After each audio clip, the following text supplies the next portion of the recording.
Gemini, welcome to your reading. So I'm going to start here with your current energy and just find out what is happening in your world.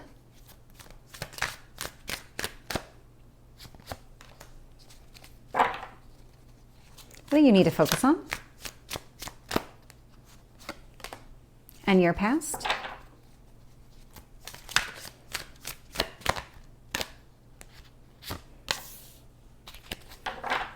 And your strength?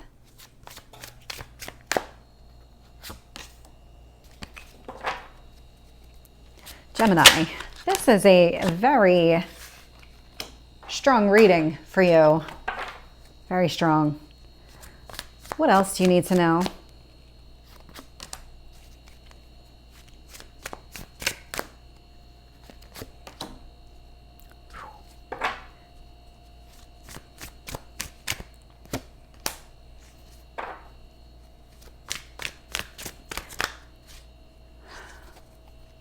What is it about you being ready? There's something about you being ready.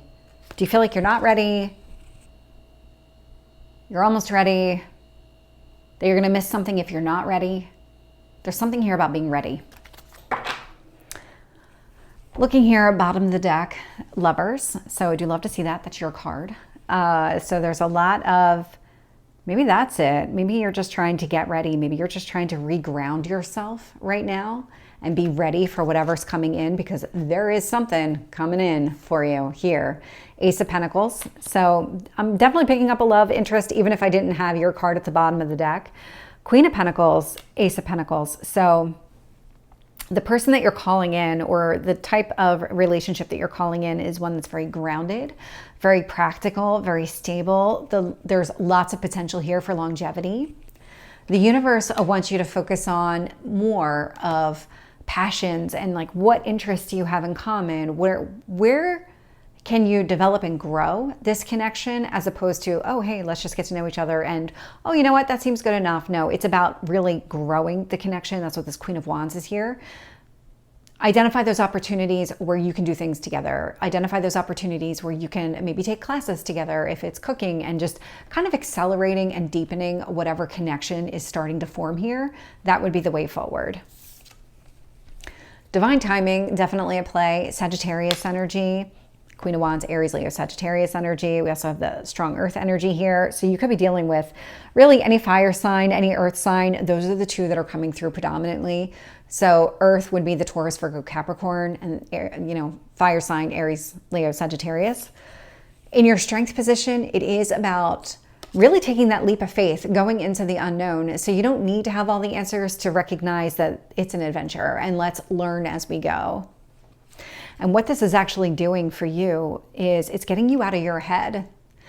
Being in your head, Virgo energy, is coming to an end, quite literally. So I do love to see that, because it just means that you're open and receptive. And so this is that getting ready piece that I keep picking up on. Hanged Man. So it might have taken a little bit to get here. It was about you not just being so focused on the details, but being able to see things from that higher level, that different perspective.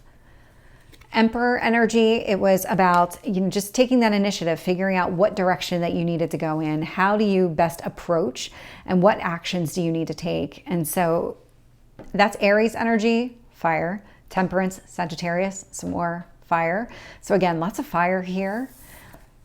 You have this concern here, this fear that things aren't going to work out the way that you want to, that you're going to be almost forced to compromise things that you're just not willing to compromise on, or forced to kind of change who you are.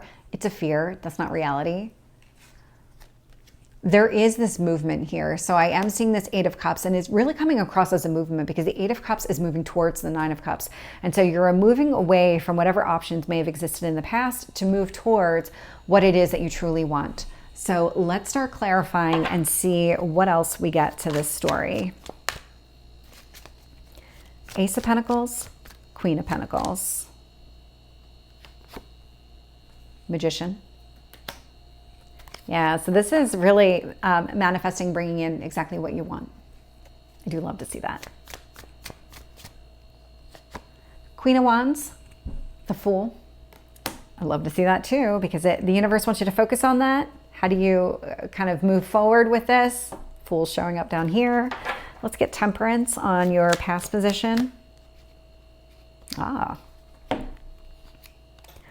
King of Pentacles, Seven of Pentacles. Some more grounded energy here. This is about figuring out where you need to invest. It's about identifying the type of person that you're looking for. And so because you did this work here in the past, the universe said, okay, now's the time for you to start reaping the rewards of all of this effort you put into the past. Welcome to your present.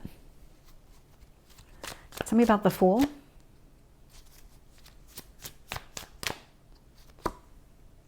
Four of Pentacles. So with this new journey, you're really going into this, again, you're going into this adventure and you're not so hung up on what's going to happen next, but it's also about not losing yourself in the process. And that's exactly where you are. You're very grounded in who you are. That's what that Four of Pentacles represents. So there's no fear here. You have that fear of having to compromise too much, but you're too strong in your sense of self to let that happen. So let's get the Hermit in the World. The Hermit, yeah. That's not a surprise. So any kind of thinking, overthinking, it's all coming to an end. You might find yourself retreating back into that energy every so often of like, okay, is this the right path for me? Is this the right opportunity for me? What's happening here? But it doesn't feel like that's some sort of stagnation that's really going to hold you back long term. It does feel like you're moving forward. With the Hangman, I am getting the Wheel of Fortune. So being able to see things from a different perspective, allowing that to unfold, all positive here. Lots of divine timing at play. With the Emperor, I'm getting the Hierophant, so Taurus energy. So I like to see this together because the Emperor and the Hierophant indicates to me that whatever actions you're taking here are in your long-term best interest. These are things that are based on what you want, what you need in your life, because you have that strong sense of self. You're not willing to compromise that. With the Seven of Wands, I'm getting the Eight of Cups. Yeah, so this is what you're moving away from. You're moving away from feeling like you're going to have to sacrifice, or this isn't going to be the right opportunity for you. You're going to let that go. I mean, it is a fear right now, but at some point that is going to that is going to kind of dissipate as far as the fear goes, because I have the Eight of Cups here and I have the Eight of Cups here. So let's get one card on your potential outcome. Six of Swords, so more movement.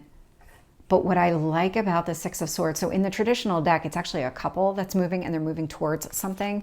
So let me see if I can get some guidance here on this movement. What are the next steps for Gemini? How do you navigate all of this movement I'm seeing here?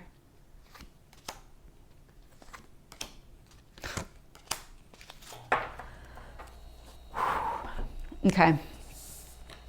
So wanted you to focus on the Queen of Wands. Here's the King. Yep.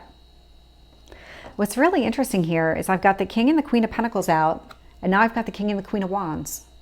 So lots of mirroring, lots of soulmate type of energy. I have the Eight of Wands, so that is just quick communication. This is movement forward. The World. So what's really interesting about the World, and you're not really going to be able to see it so much in this deck, but in another deck, this is very simple. This symbol is very similar to Temperance. And so there is timing here at play. This is endings and beginnings. So this is all very, very positive for you, Gemini. So allow yourself to be open to something different. And the card that came out for you was Trust All Will Be Well. So Gemini, this is your reading. I hope it resonates. If it did, please like, share, and subscribe, and I will see you next time. Take care.